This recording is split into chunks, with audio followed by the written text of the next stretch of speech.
Good evening, everybody. This is John Marola from Keeping It Real, Section 5 Football. And yes, this is our second episode of our third season. And I have to go back. We started this a couple years ago, right around the same date, too.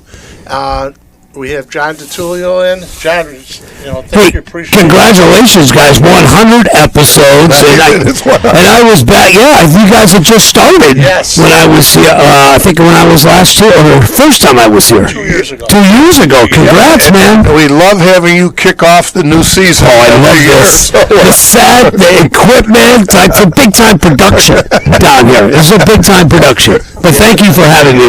It's a great honor. We love having you on. It's like this is our kickoff. This is our new, 2026. Now we're starting up, and we're ready to go. And you're the man. Yeah, and we're interested to hear a lot of your takes on a lot of these topics we're going to throw at you. There's a lot going on right now. Oh boy!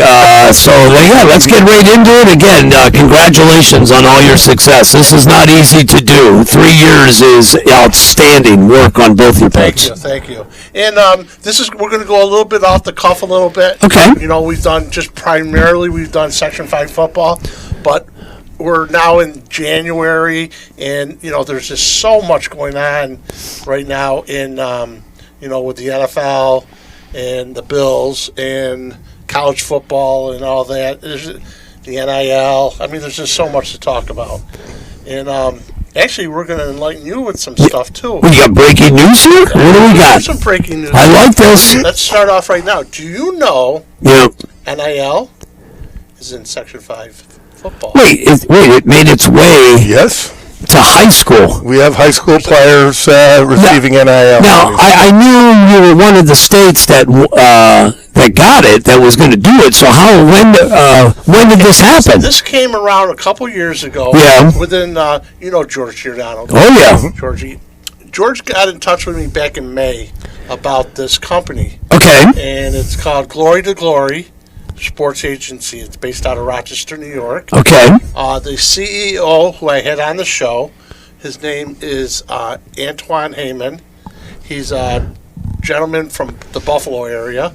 And a couple years ago, he just came over and they started this NIL. And now it's throughout it's in 9 different states now for high school football. For high school football. And listen to this. I was showing John earlier. I got a good buddy that coaches down in the Miami, Florida area. Yeah. They had a Miami head coach leave the coaching ranks to get into to represent athletes in the NIL. So how do you guys? I mean, I know how I feel about the collegiate NIL. How do you guys feel about the high school Section 5 NIL? Like, are they getting paid? Is it merchandise? I know that talking to Antoine on the show that Chick-fil-A is one of his big sponsors. A couple car dealerships are also with him, and actually, you know what, the more I started talking to him about it, I mean, we're old time, sure. And, we're set in our ways, but I'll tell you, the one thing that he really said that really kind of hit home with me was, if we can help families out these days, we're going to try to help them out. Okay. You know what I'm saying? I'm okay with that. Is, and there's pluses and minuses with this. You've seen this at the collegiate level. It's really everyone's a free agent now, and you saw that, and I know you're familiar with Penn State. They got a receiver, I think, from Syracuse, transferred to Penn State. Yeah, Trevor Pena transferred. I'm sorry, good player. And it was, again, it was a lot of it had the NIL. The whole thing with, I think, with Lane Kiffin, where LSU was able to provide more money, NIL money, than what Mississippi could. Yeah, I'm torn. I've always been in favor of the players getting something, but I think now they got to have some, I don't know what it's like at high school, but in college, there's no guardrails right now. Right. That's what bothers me the most. And these kids need to sign contracts. You can't. There has to be some commitment to, because we were seeing some of these kids, they're signing one week, then leaving, and then lawsuits. You cannot, and listen, we're old enough to remember, not that long ago, you transferred, you had to sit out. Yeah. You should get one transfer where you don't have to sit out. If you transfer more than once, then you have to sit out a year. Yes. That would be an easy fix, and having these kids sign at least a 2-year contract. And there's got to be a cap. A cap. I mean, if you're going to adopt the NFL model, the NFL doesn't have, Josh Allen isn't a free agent every year. Right. You were having that at the collegiate level, and they've made it. I think some of these now, with this NIL contract, is you have to make the commitment to play in. If your team was not selected in the playoffs and your school is selected in a bowl game, you need to play in it. Remember kids were bailing out of games. Now you have that commitment. So it's it's just. This is the way, the direction it's going, and obviously some things are going to have to be changed. I agree with what you're saying. If you sign an NIL deal, you are obligated to play the entire year, even if you're not part of the CFP. You have to play the entire year. Yeah, I heard too. A young man can play up to 9 games. This year, and redshirt. So if your team was not going to be playing for a national championship, you could have them pretty much play all season and back them out. The one thing I do like about the NIL and the players getting paid, getting their fair share, is that you see players staying longer now. You see the likes of Dante Moore staying in Oregon. You're seeing players stay. You got to stay at least 3 years. You're seeing guys stay 4, and in some cases 5. Carson Beck, I don't know how many years he played. He was playing hard. I think Cam was at Mississippi trying to get an extra year, which I think Bennett. I think we all win in terms of all of us who love college football. View though about staying longer, because before they're getting into college, and as soon as they get there, now they're leaving. Correct. And it's like, I'm just getting to know the kid a little. But that's great. I didn't know that about Section 5. I think that's fantastic. I know New York, New Jersey, Ohio. These are all states that have the NIL. Okay, and, that's great. And let me say this, too. It's in all sports. It's not just football. Yeah. Right. There's a girl that plays soccer in Pavilion, I believe. Okay. And actually, myself and Antoine, we were down talking to Tyler Winter. He's the new Section 5 chairman. He's down in Oakville, Alabama. So we get there, and this bus pulls up, and this girl gets out of the bus, and she yells, "Hey, Antoine, how you doing?" And I go, "Who's that?" She goes, "Oh, that's one of the girls that I have. She got a full ride to Florida for soccer." Oh, come on. Yeah. Wow. Yeah. Well, that's huge. Yeah. That's big time. I love. Okay. I didn't know about all of this. This is fantastic. I think it's great for the kids. It's great for the families, and it's great for Section 5. And I have some older friends that are just in their ways. And the biggest thing I get with them is, well, you got a great athlete, and what's he giving out to his fellow athletes? Or I go, well, let's go back a step. We're in a classroom together. Yeah. I am getting D's in class. Paul's getting C's, and you're straight A. Where are you going to probably go to college compared to me? Sure. You know what I mean? It's a great point. Yeah. It's like everybody has their strengths. Maybe it's not athletics. Maybe it's with your school that you're just a great student. Well, you're seeing too, and at that collegiate level, they talked about Indiana. He brought over 13 kids from James Madison, and you remember Syracuse 2 years ago when they got the quarterback Kyle McCord from Ohio State. They got so it has worked to benefit some places too. My only problem is NIL, name, image, and likeness. I don't like the fact that it's now pay for play. Right. Like now it's under the NIL umbrella, but now you've got boosters involved. You've got oilmen, tech guys.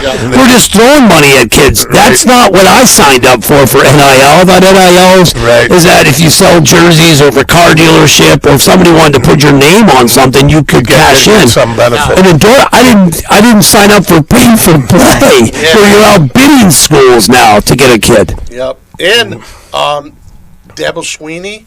I just seen a thing today on YouTube with him. He had a kid out of high school, a 5-star linebacker. Yep. And he said, we're only going to get one linebacker. So they happen to get this really good kid. The kid signs with Clemson. He's at Clemson for like a week and a half, going to classes, practice, the whole nine. Got an apartment, bought a car, da-da-da-da. He's starting to get stuff from Mississippi. University of Mississippi is contacting him saying, listen, we can get you over here. He's like, but I'm here. But we're going to give you this amount of money. Yeah. See, that's not right. That's tampering. The next week, he left. Went to Mississippi. There's no guardrails. I'm not a fan of the NCAA, so I'm not expecting them to fix it. I don't know if they're going to even hire a commissioner. I don't know if the ESPN, which is basically running the CFP, wants that. But they need some sort of oversight. Yes. There's tampering. If you sign your name, you're locked in on that school. You just can't go to the highest bidder. Walks away. I hate that sort of stuff. I want to switch it a little bit to talk about coaching. Okay. And you, as a Penn State man, you had a coaching change now. And tell us a little bit about your feeling about the new coach. And Coach Franklin ends up, I think, at Virginia Tech. Which I think is a great move for both Franklin and Virginia Tech. If you follow me on X or Twitter, you know I'm not the biggest fan of James Franklin. I just was never a fan. I never bought into it. And I was glad that they fired him. And they took the scenic route to get to Matt Campbell. I think they wanted to hire Kurt Cignetti, from what I was told. Once he said no, they had to go to plan B. Mike Elko. Matt Campbell was technically plan C. I think Matt Campbell is the perfect hire for Penn State. He did, he did less. He did more with less. Now he's got to do more with more. Yes. Because he's got a $30 million NIL budget. He can recruit. He can pay. I'm anxious to see now what he does when the cupboard is full. And I don't know about their signings. Yeah. How that recruiting class went, and with the transfers. And maybe you can fill us in with what you know. He took 19 former Iowa State players with him. So this is where the transfer portal, which I think needs to be fixed too. Yes. He took advantage of it. Did they lose a lot of recruits and current players on that team? Sure, but he was able to salvage it with with the portal, and they were able to sign a few other guys as well. I think Penn State is in a great spot. I think they're going to compete in the Big Ten. Their schedule next year is very, very manageable. But to answer your question, I think Matt Campbell, what he did in such a short window is incredible. Anything short of sensational, what he was able to do to keep everything together. That's great, because I know didn't they sink in a lot of money at the stadium? They did. $700 million renovation is ongoing. It'll be complete by the Syracuse opener in 2027. What exactly are they doing? They're adding loges, they're adding suites, they're redoing the press box, they're doing the walkways, the bathrooms. I mean, it looks like an erector set if you've ever been to Beaver Stadium. It was completely outdated. So they modernized it, and then they're adding, there's such a demand, they're adding loges and more suites, which they needed to do. It's going to be incredible when they are done with it. Yes. That's I'm fired up, though.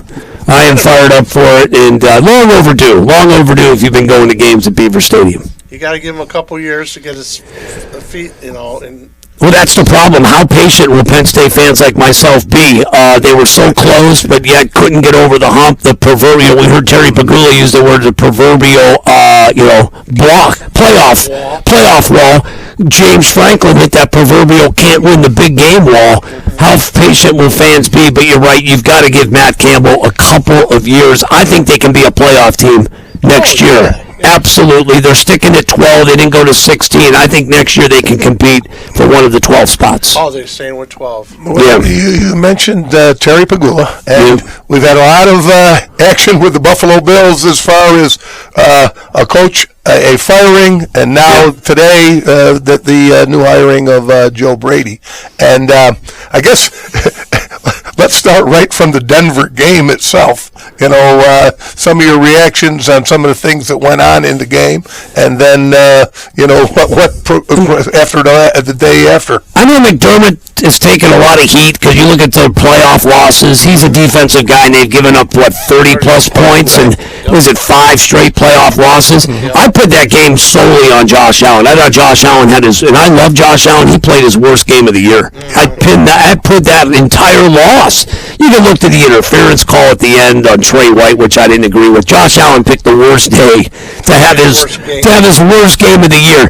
But with that being said, if you're going to fire Sean McDermott, you fire Brandon Beane. That's my opinion. I think you clean house and you start all over. But that was another gut punch for Bills fans losing that Broncos game. They've had some just four turnovers before the last interception. Yet they still put up 30 points and still had the lead and an opportunity to win it in overtime. It was there, and they find ways to not win these close games. I've been a Penn State fan for years. They can't win a big game, close game. That's the Bills. I mean, if you're the Bills and a Penn State person, my God, you're... For two teams that I root for that can't win, can't get over the hump. They're very, very similar that way. And I think Terry Pagula realized that. I'm going to believe him that he walked into that locker room, I think, when I was told that they either it was Super Bowl or you're done. Probably. Or you're done. Because next week, if they lose to New England, I think that would hurt even more than the way they lost to Denver. So bypassed by a division. Yeah. So my whole thoughts on that too, what we were talking about earlier was, I thought that now that we've had a week or so with Sean not being the head coach, I met him as a gentleman. I worked up at Fisher when they're up there during training camp. And I got to say, first things first, he's just one of the most outstanding gentlemen you ever want to meet. He always made time to say hello, shake my hand, what's going on. So that speaks a lot as far as the person. I think that if you're going to get rid of him, I think that they should have held off for like a week. Just to sleep on it. It just seemed to be more of a knee-jerk reaction to me. Like something had to be done. I understand that, but I don't think it had to be done like the next day. It's a good point, John. You figure after a game, coaches, you get that cooling off period. You get that. I think for Pagula, he needed a cooling off. You needed a couple days. They had that exit meeting on Sunday. I don't know what transpired. Was there actual power struggle, which I think there is, or there was a power struggle there. But you're right. I think it was a rash decision. I don't want to hear you walked in and saw your players crying. You guys are coaches. You want to see your players crying. It would have been after a loss. Right, if they were dancing around. So I didn't feel any better after that press conference. There was such a circus between him and Beane. But to answer your question, John, I think it was too much of a rash decision on the part of Pagula. So they ended up hiring within. They hired their offensive coordinator, Joe Brady. And, it'll be interesting. He'll be the youngest coach, I believe, in the NFL. Currently, he will be the youngest coach at 36. And to see, I think we talked earlier, they've got to replace the offensive line coach who he's retired. Yeah, Aaron Cromer's retiring. He's done a really good job with that line, too. And I don't know what they're going to do on the defensive side of the ball, as far as staffing.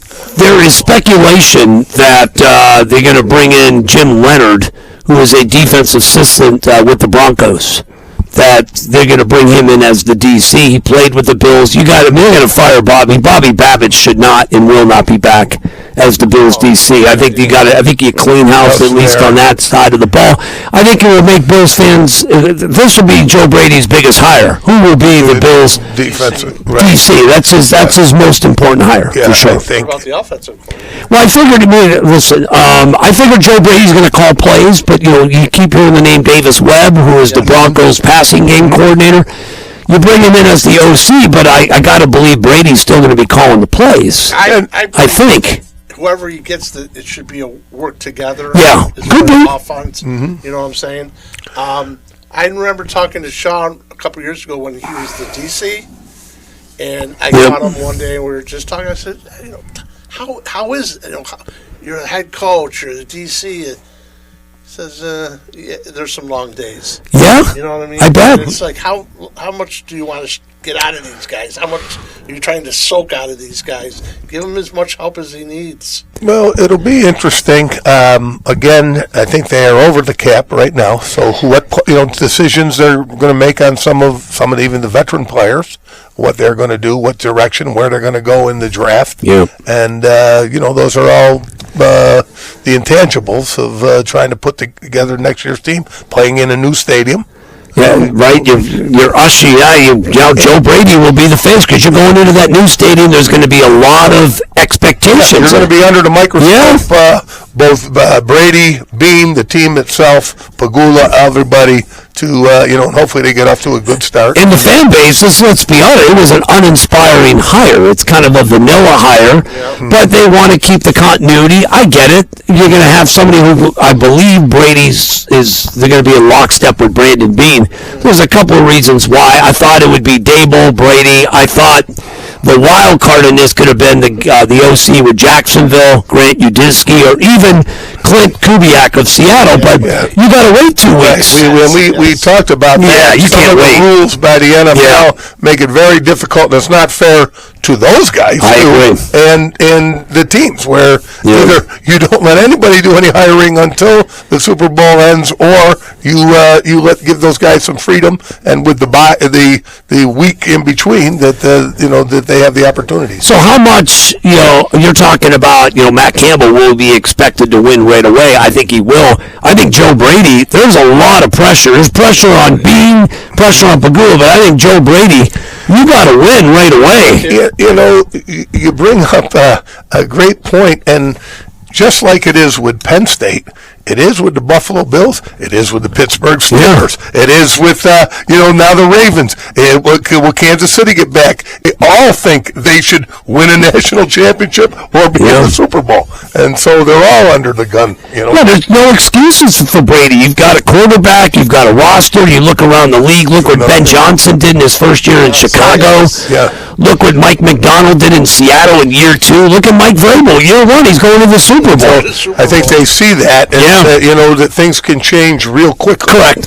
He could be the first one ever to win a Super Bowl as a player and a coach in the same Yeah, Vrabel. Right. I got to look up how he did in Tennessee his last couple of years, but the Titans have got to be regretting the fact that they fired Mike Vrabel. Well, Vrabel and Derrick Henry left at the same time together. I mean, think about it. They had A.J. Brown, they had Henry, they had Vrabel. I mean, that team was pretty good. Right. And now they're in complete chaos. But we'll see. Yeah, we will. What's your assessment of the Super Bowl now, looking at both of these teams, New England, Seattle? I look at New England. I don't know how they win unless this offense. They're only averaging 16 points per game, and they're only giving up 8. You got Seattle that's really good on both sides of the football. I'm gonna trust Sam Darnold and that Seahawks offense to get it done. I agree with you. I think New England struggled the last 2 weeks against very good defenses, and they're going to see another good one out of Seattle. And, geez, watching that Seattle offense with Cooper Kupp and the young man from Ohio State. Jackson Smith and Jigba.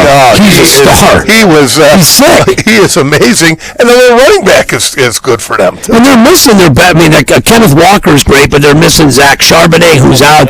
I look at Seattle, and I look at the Bills. Bills got James Cook. They don't have a Jackson Smith and Jigba, who was picked 20th in the draft. The Bills couldn't possibly trade it up. They stayed at 25 and took Dalton Kincaid. So when you look around and you look at these teams who all have star receivers, and the Bills don't have a star receiver. Even the Rams in that game were going back and forth with Nakua and Devontae Adams making catches, so they were dangerous too. What do you think that the Bills' first draft choice should be? What are you looking at? Receiver? Well, offense, defense, line. I think there's so many things. I think you need an edge rusher. I think you need a receiver. I think they need safety help big time. I know they got Cole Bishop, but they need more depth there. You could probably say they need I know they drafted Maxwell Harrison. You're hoping he steps in with Christian Benford, and you need a linebacker. Yeah. When I look at their linebackers, Shaq Thompson was a good player. Terrell Bernard, he got injured. He got injured. Milano is finished. They need an edge rusher. They need a linebacker. I would go safety and receiver. Those are the 4 areas they need to upgrade. And you see what they can get through free agency, and then what, Joey Bosa left. And Joey Bosa's on it. I mean, listen, you had some moments, some splash plays, but That's all you're going to get out of that didn't work. I mean, you can't. They're trying to fill a gap with 1-2 year deals. It just didn't work. You got to go and draft someone who's a difference maker. That's the problem. When I watch the Bills, who are you? You guys are coaches. Who keeps you up at night? Who would keep you both up at night scheming? Is it Ed Oliver? It's not, and he was hurt. He was hurt. And he had his best year last year. Yeah. He was hurt. Who would keep you up till 3-4 in the morning scheming against? There's no defensive back that you're going to afraid to pick on. There's no linebackers. There's nobody at secondary. No. And who do you have to scheme against? Josh Allen, James Cook, they keep you up at night. Yeah. But there isn't anybody on the other side of the ball. there was no receiver that was a threat. Just like you saw the previous week in that. I think I always liked on the defensive side. I don't know. It's just my feel. I like guys that they would get that weren't our Ohio State guy. The big schools. I like the guys that nobody knows about. Well, Benford from Villanova is it's a perfect. When he came in, they were already ready to cut him. Nobody wanted nothing to do. He's a good player. Yeah, he's a very good player. He's been very consistent all year. Yeah, he's a good. That was a good pick, and I do think that Cole Bishop developed a lot and played very well. I thought he got really much better as the year unfolded. Actually, of this past rookie class, I like the defensive tackle Walker. I thought he had. Deion Walker is a good player. I thought he did a really nice job. I like the other tight end that they picked up. Jackson Hawes from Georgia Tech, good 5th round pick. I liked him. He was a good blocker. He had some catches, but he gave them another blocker. So I thought those 3 rookies were big. Yeah, well, Bean has whiffed, I think, has been in free agency. He's whiffed on Curtis Samuel, whiffed on Joshua Palmer. You could say whiffed on Bosa. He has 2 guys, Ogunjobi and Hoyt, who have both suspended 6 games. And then Hoyt was hurt. And then Hoyt gets hurt. He was playing great during the Chiefs game. Yeah. He's whiffed big time in free agency. But when you look at the receivers that he was supposed to put around Josh, he overpaid and he whiffed. Yeah, and that's again the creative part of how you handle your salary cap. Where Buffalo, if you're paying a lot of mid-level guys higher than what they. That's a good point. And now you've got how you're going to work budget.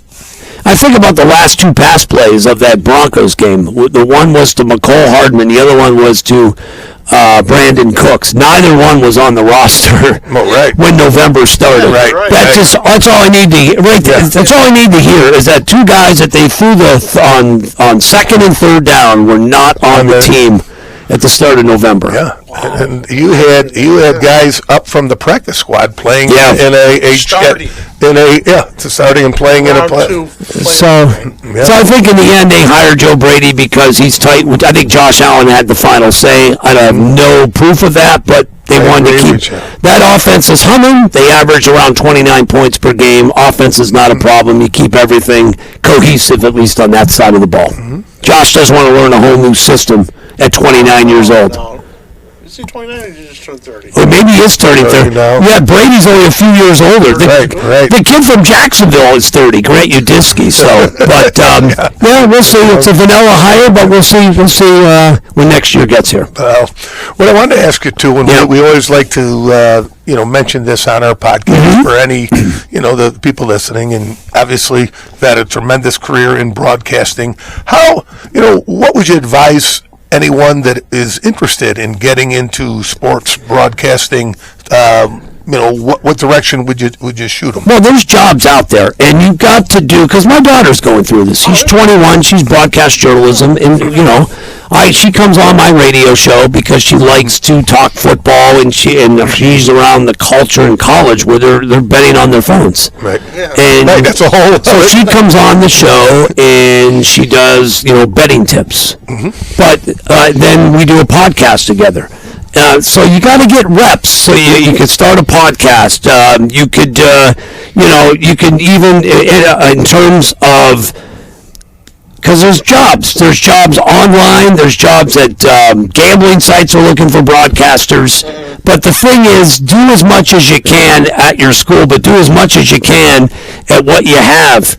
Doing a daily podcast, doing something on your phone or a tablet and posting it and getting hits and starting your own YouTube page. Yep. That's what I would advise kids to do today.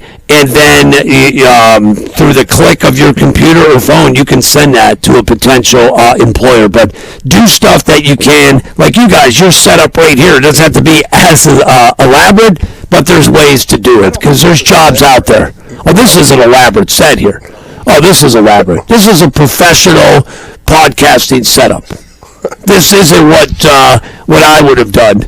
I would have just had a little computer, and I wouldn't have life. What? You got 5 lights down here? Yeah. John, this is big time. He's got 3 cameras on. 3 cameras, shoot? No. Exactly. What else I'm getting, which I don't even know if you guys even know what this is. This right here, and I can't even turn it on. This is a switcher. Look, you could switch cameras from here?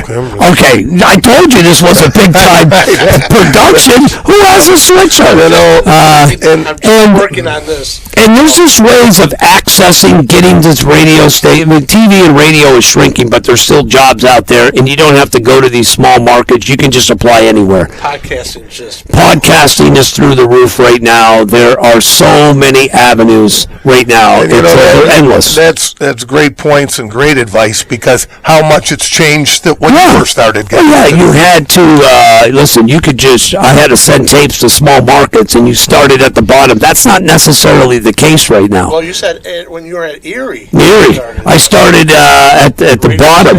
I started a TV station. I was a videographer. I ran studio camera. I ran the prompter. I ran tapes, and then produced here and there, and I worked my way up. Nowadays, man, they don't want they're looking to pay young kids no money. Yeah. But so you're a hot commodity right now. So they're cutting the big salaries, and they're looking to replace them. Like the kids when they come out of high school. Yes. Kids, you had to go to college. Now you go get a trade. Yeah, same thing. Same thing, John. So trust me, if you want to get into this, there are certainly opportunities out there. John, you want to tell John about we had Dave Cohen as a football official and Pete McCabe on before you. Okay. And Dave had a story about one of your golf. You know Dave Cohen? Yeah, I know Dave. He was mentioning something because I was telling you you're going to be here. They just left maybe half hour ago. Oh, they were here already. How many shows a day do you guys do? We do. Well, this comes out every 2 weeks. Okay, gotcha. So okay, we'll be on 2 weeks from now. Nice. The problem I had with those guys is the first time we did it last week or so. Yeah. I had a boo-boo. Remember the first year? Oh, I remember the first year. Something with the cameras or recording. I had the battery in the camera. Oh, well, listen, hiccups, speed bumps, we call them. You know what, though? And I said it on the last show. Somebody told me I was talking about that. Yep. I said, if you don't make mistakes, you're not learning. I'll learn from them. Right? I still make them. Well, A ton. He was telling us about I think he was a salesman, and maybe two guys that he worked with went to high school with you, and you all went golfing someplace. He struck a 40-foot putt. Yeah, we were at it wasn't Riverton. What was what's the course down in Rush? I'm trying to think. Creek? No, but that's where it was. I can't remember the name. It's not Riverton. It's the course down in Rush. Great golf course down there. But yeah, 40-footer. I remember it well. What he said. Make sure you say it to when he Oh my God! Yeah, I tell you, it was an intense match too that we were playing. It was intense. We may have been playing $5 a side, so most you could lose is $15. But still, 50. I didn't want to lose. It was high pressure. It was mentioned because he mentioned that 2 of the guys I think went either went to your high school. Both went to Erie Prep.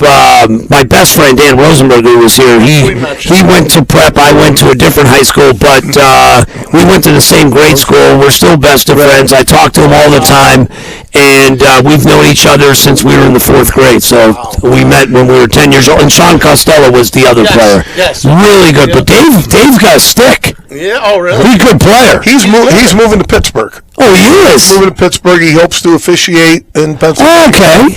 And he did 35 years, I think, in Up Section here. 5. So we had to get him on before he got out. Well, a good player, though. And good stick. He ended up working the state finals in at the Carrier Dome this year. He worked in his last year. Wildwood. I'm sorry. Wildwood is the golf course down in Rush. Oh, gosh, I'm glad I remember. It was Wildwood. I always liked that track. Nice track down there. They run the creek through it. Yeah, it's great. It's a tricky course. Yep. Yeah, you know what I wanted to ask you too, John, is as an Erie, Pennsylvania guy, you have Buffalo Bill fans, you got Pittsburgh Steeler fans, you got Cleveland Brown, all in that area. Yeah. What were most of your friends of those three teams? Most were Steelers and Browns. I had a few Bills, but being in TV down there, we discovered the fan base, or the Erie people, were 40-40-20. 40 Pittsburgh, 40 Cleveland, the other 20 were Buffalo. And I still think that's the case today. Whose games would they show? Well, it was weird. I worked at a TV station where we were contractually obligated to show all the Bills' road games. Really? Okay. So if the Bills were on the road, we had to show them, because we were technically a Bills market, because they were the closest. Home games, you could show Browns, you could show Steelers. There were times where the Browns and Steelers would be playing each other, but we had to show that game. The Bills were on the road. Oh my God! You would think, they would be calling the station. I always wondered that question, because geographically it's close. They're all about the same distance. You know what? When we go down to Ohio, we go watch the high school football down there. All our friends down there, Cincinnati Bengals. Oh yeah. Oh, I bet. Humongous. A lot of them are Cincy fans. Cleveland a little bit.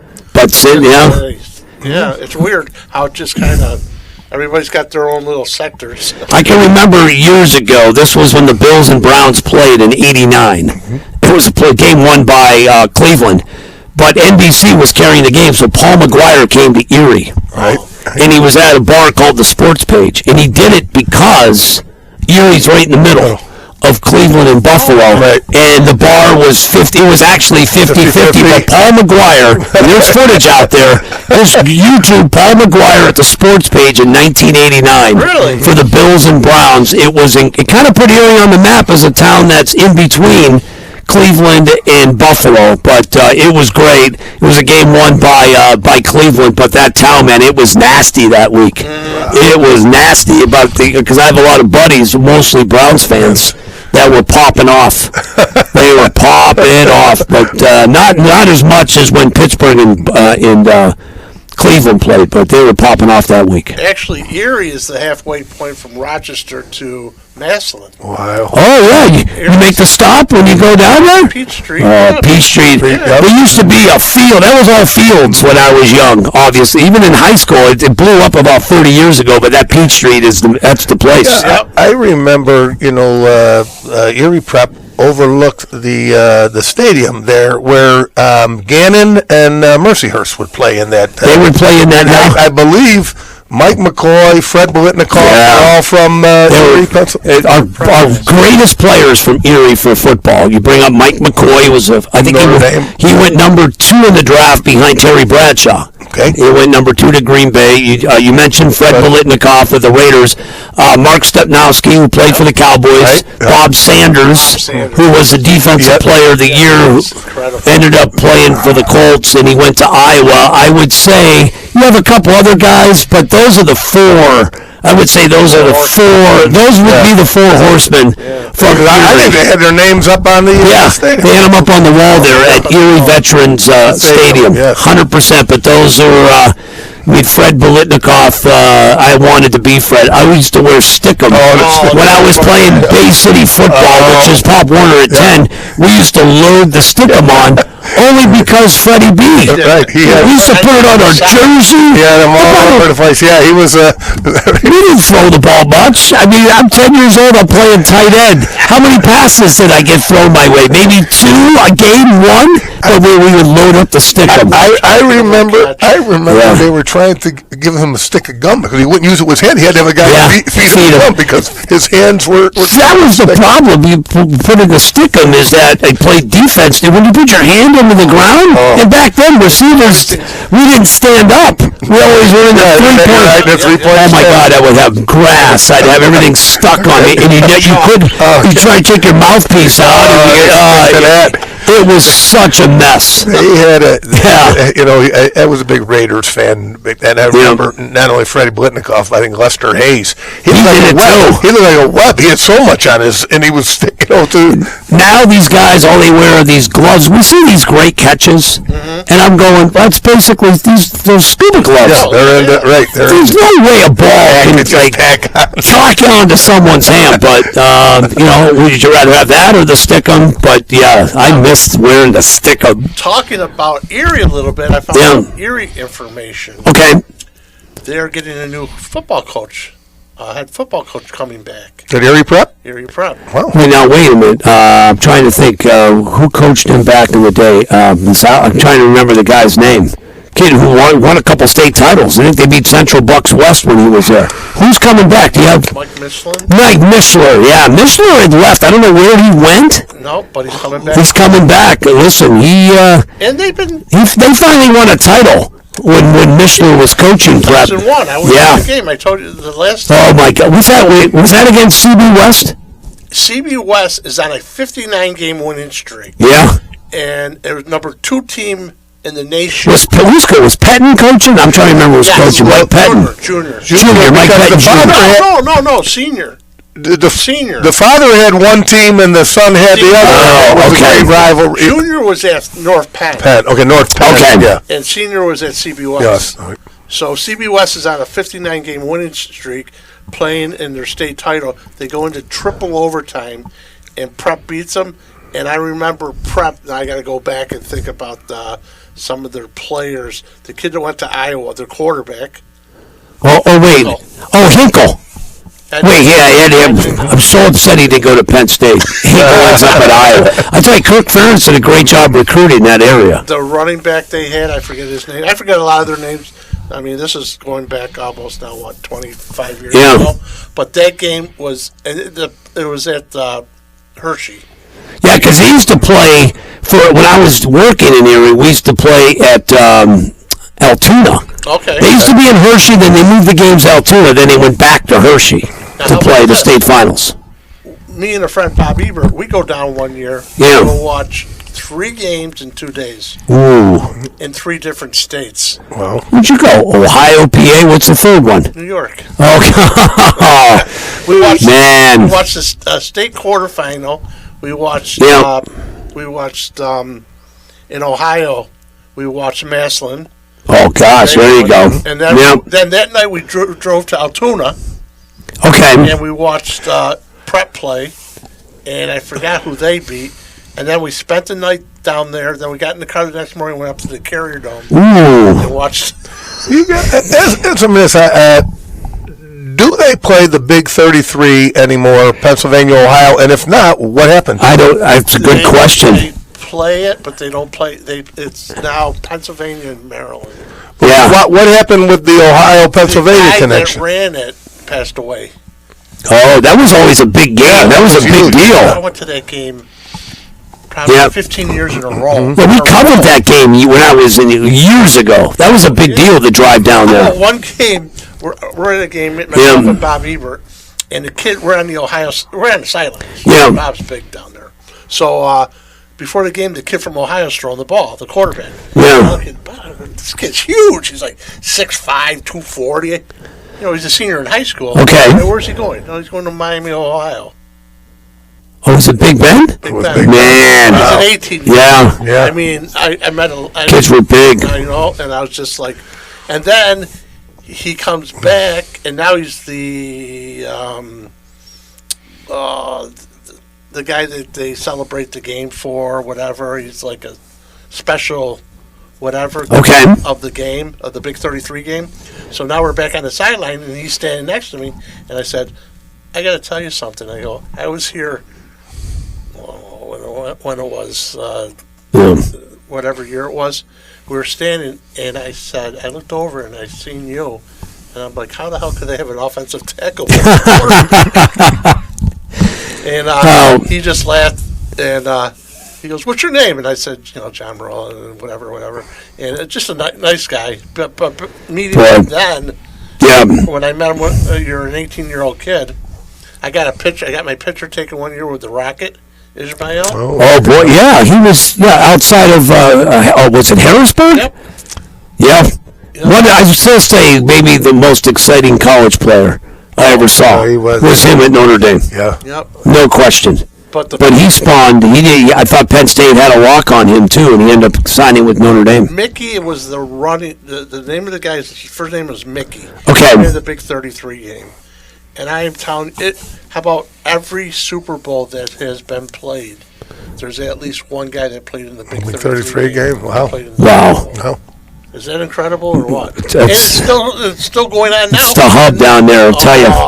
Ohio, PA, Maryland's got good football. Yes, they do. They got good football. When it comes to Ohio, they're at another level. Ooh, Ohio has always been at a different level. Pennsylvania's been good. I know a lot of people have moved out of that area. They've all migrated. Florida's now the place, right? Florida, big California. Texas, Louisiana, all the southern states. Mm-hmm. Now, not to go back to NIL, but these kids from the South will come up north if you're going to pay them. Yeah. You could never come up north. No. But if you're paying them, they're up here. They're coming. But I will say, going back to high school, the best team I ever saw this would have been 91. It was North Allegheny beat Erie Prep in the Western Final. And they had Paul Fela and Justin Goheen both played at Notre Dame. Really? They both went, and that's the best high school. They looked different. They were ginormous. And I even covered the 91 game. I think it was CB West against Erie Prep, because two teams in 91 played for the state finals. Mm-hmm. It's Strong Vincent and Prep both played for a state title, but I still say the best high school team, that includes covering up here, is the North Allegheny team from 1991. That's the best high school football team I ever saw. Football team I've watched. I've seen St. Thomas Aquinas. Ooh, okay. And Paul and I witnessed St. Ed's. Well, you saw St. Ed's. We saw Massillon beat St. Ed's, but we saw Massillon beat Valdosta, Georgia. Oh, boy. Valdosta has the most wins, all-time wins in the country. Okay. Massillon, I think, was third. They're third. And Massillon. And that game, Valdosta must have came out with 120 kids on the varsity. Massillon probably had a good 90. Gosh. 90 kids. And they have 120. What I tell people is I look through the program, and all those kids they had 138 kids dressed, and they're all juniors, and they had 6 sophomores on the varsity. So they didn't bring up all their kids. These are all upper class, junior and seniors, that many? Right. It just was different. Like, what's a good Section 5 roster now? Would it be 30 kids? Numbers. It's 30? In Hilton. I would say anything over 40. If you were to get over 40 on a varsity team, that's a good size here. Wow. I don't know if you've been following too much high school around here lately. I'm starting to pick it up now that I'm back on Fox Sports 1280. Oh, okay. We had a brand new Section 5 AA winner last year in football, Penfield. How about that? I mean, I remember we were doing a game on TV, I don't know how many years ago, 2021, if that makes sense, and it may have been Bianchi's first year there at Penfield. Little Ant, yep. Little Anthony, probably right around there. And I was like, boy, these kids play hard at Penfield for years. I know it wasn't Battaglia there before back in. He had some good teams. He had some good teams. When I saw that team in I go, they're on to something here at Penfield. Now, the team that just won, they're good. Actually, we had one of I forget the kid's name. He's tight end. How about this? Going to West Point. He's going to West Point. Come on. Football scholarship. Yeah, he's going to West Rochester, Point. New York. Yeah. I said that's things that. Did you guys? I didn't see Monroe play this year. We saw Monroe. How good? They won, right? The first. The the best team in Section 5. Yeah, they were the best team, any class. Where do they rank with some of the all-time teams? Where would you? It's hard That to- part is hard. Okay. But they probably could have played in any class this year. You know. Okay. Yeah, they would have. They would have won. I don't know if they would have won states in AA, because now you're coming up against. Yeah. CBA had nice, but they could definitely play. You know, they played what they play at B. At B this year. Yeah. They. Yeah. Okay. And the that. Hampton kid that's going to Oregon is just electric. They're And talented. you picked up. They picked up the transfer Walker from Arundequoit that Ryan? has been. Yeah. He's been offered by UMass full rise. So you have two Division I receivers. That's pretty good. That's great. There's a receiver at Arundequoit, Josh Barr. Okay. Getting looks. He'll be a senior this year, so he's a junior. Already got an offer from Arkansas. Already? Yeah. How does Arkansas really? Is that something? You know, Up here? Yeah. Wow. Yeah, and I think a lot of that works as once they somebody gets offered. And the rest of the conference is following what these other. Now they want to, they want a shot at, them too. You should see this kid, 6'3", So- 6'4", What position? receiver. Receiver, okay. So if the Big Ten is following that, Oregon's getting, their Penn State or Michigan's getting, we want to talk to them too. We still don't get that big-time quarterback recruit right. We've only had a few, like Billy Shaw, Jake Zenbeck. Right. I'm trying to think of a big-time quarterback who went to a. Billy and Jake. Yeah, and Those are the only two. It's been very difficult. I think our weather doesn't always help us compared to. I went down. I was telling you I went to the Rose Bowl, and when I was going up the coast in California, you'd look at beaches, and usually you look at a beach and you see volleyball players, surfers. Yep. I saw flag football games going, guys playing, girls playing. Way ahead of the game. They're just doing that, and you see it in parks, and that's why a lot of those quarterbacks are all from California. That they'll get, and the warm weather. Another Interesting, because I know girls' flag football is blowing up here. Absolutely. How about this though? In the spring, boys flag football. Here They're talking about doing that. in Section 5. Well, John, Wow. they're going. It's going to be an Olympic sport. Yeah, which I think is going to help. Yeah, and so I think that may kick off.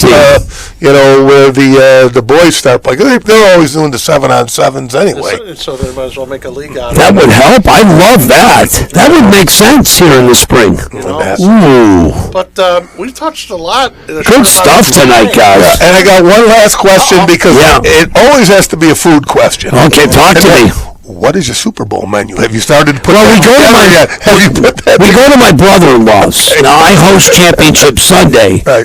but he hosts us. I know we have chili and meats manwich, meats pizza, and where we go from there, I don't know. I know we'll have my sister-in-law will make peanut butter balls because we go coffee. Halftime we got to go coffee. But that will be the menu. There'll be a lot of other things, but it will focus around chili. It'll focus around manwich. It'll focus around pizza. Like last year, I ended up bringing cheesesteaks because the Eagles were in it. Okay. And my brother-in-law made a barbecue, I think brisket, because of the Chiefs were in it. Okay. So, but this year, I don't know if seafood with Seattle. I don't know if that works. I don't know if clam chowder works for Boston. But you know what? It's important. Yes. It's always important. The menu sounds What do you guys? Now, do you guys have tradition for the Super Bowl? I do actually. I have a buddy that is a chef, and he makes a lasagna every year. Now you're tasting. Pasta's underrated for Super Bowl. The lasagna, and I will show you a picture at the end of the show, is as high. Come on. That's how. How layered is it? He's got a layer. Johnny. He's got a layer of eggplant on it too. So it's That's outstanding. That, and it is that big. No lie. I'll show you the picture. Lasagna, I would sign up for in a heartbeat. For a heartbeat for the big game. As far as football, you got the 3 Fs. You got football, food, and family. That's what it's all about. That's what it's all about. It's the one day of the year. Everybody comes together, right? It does not matter. I love this. It's been great having you as our kickoff every year. Yes. It's the third time. Can I come back for the 200 show? 200 show, I'm back. Absolutely. Man, these guys are great. I had a lot of fun. Great topics, great questions. It was just great dialogue tonight. Yes, Well, yes. thank It's you. great having you, and this is the way we always have to Continued success. Congratulations on everything, man. This is really good. Thank you for your advice to a lot of the young people that want to get into. Keep plugging away at it, man. Keep plugging away. There's jobs out there. Trust me. Yep. But thank you. Okay. All right, at 3, we're going to point the camera and say, keeping it real. Section You got it. Here we go. 1, 2, 3. Keep it real. Section 5 football. Good night, everybody.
one in a million, super rich. Got so much dough, I don't know what to do with it. Suddenly, a part of me just wants to go back to how it used to be.